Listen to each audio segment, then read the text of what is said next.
আজ মহান ২১শে ফেব্রুয়ারি আন্তর্জাতিক মাতৃভাষা দিবস।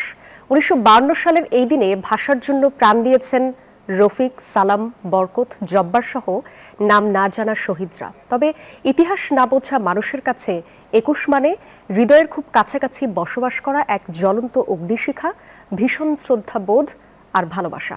তাই তো ২১ পৌঁছে যায় প্রজন্ম থেকে প্রজন্মে।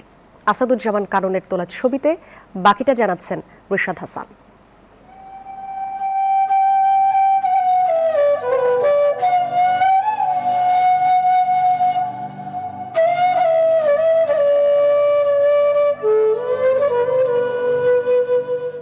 ওরা কি ইতিহাস বইয়ের অক্ষর বোঝে না? ওদের আছে এক আকাশ ভালোবাসা আর প্রগাঢ় শ্রদ্ধা।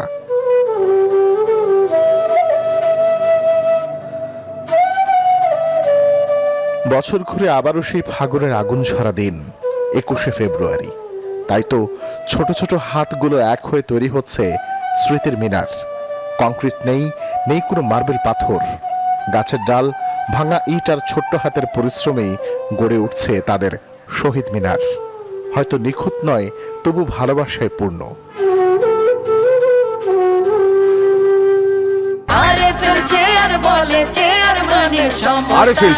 ক্ষমতার নয়, সমতার চেয়ার। বাড়ি থেকে শহীদ মিনার দূর, তাতে কি?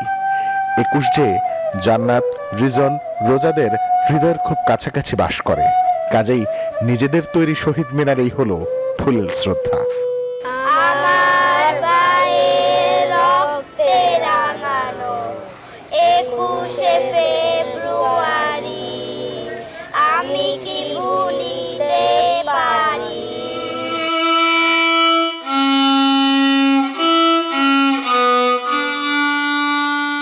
শহীদ মিনার অনেক দূরে, এই জন্য আমরা এখানে শহীদ মিনার তৈরি করেছি। আমরা হাতের কাছে যা পেয়েছি তাই দিয়েই শহীদ মিনার বানিয়েছি। আজকে আমরা সবাই মিলে ফুল দিয়েছি। আমরা সবাই মিলে আজকে শহীদদের শ্রদ্ধা জানিয়েছি। এই শিশুরাই জানে একদিন শহীদ মিনারে দাঁড়িয়ে মানুষ যে ফুল দেয় তা শুধু ইট পাথরের স্মৃতিস্তম্ভে নয়, দেয় এক অমর চেতনায়, যেখানে স্মৃতির মণিকোঠায় সালাম, বরকত, রফিক, জব্বারের মতো নাম না জানা কত শহীদ। আসলে বাচ্চারা এখন জানে না, তো এই জন্য মাতৃভাষা কি দিবস, এই জন্য আমাদের বাচ্চারা একটু ভাষায় করলো আর কি। ভাষা আমরা কোথা থেকে পেলাম তা বাচ্চাদের জানার দরকার আছে। আমরাও তাদের সাথে ছিলাম, সহযোগিতা করেছি।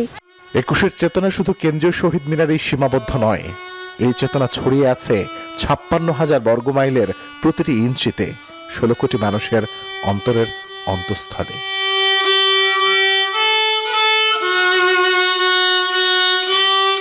তাই তো ২১ মানে নিজের ভাষায় দাঁড়িয়ে থাকার সাহস, আর সেই সাহস আজও জন্ম নেয় শিশুদের ছোট্ট হাতে গড়া এক টুকরো শহীদ মিনারে। নিজের ভাষার প্রতি অগাধ ভালোবাসা এটাই প্রমাণ করে যে ২১ আমাদের আত্মপরিচয়। আর তাই তো বছর ঘুরে ২১ ফেরে প্রজন্ম থেকে প্রজন্মে, যার যার কাছে তার মতো করে। রিশাদ হাসান, নিউজ 24, ঢাকা।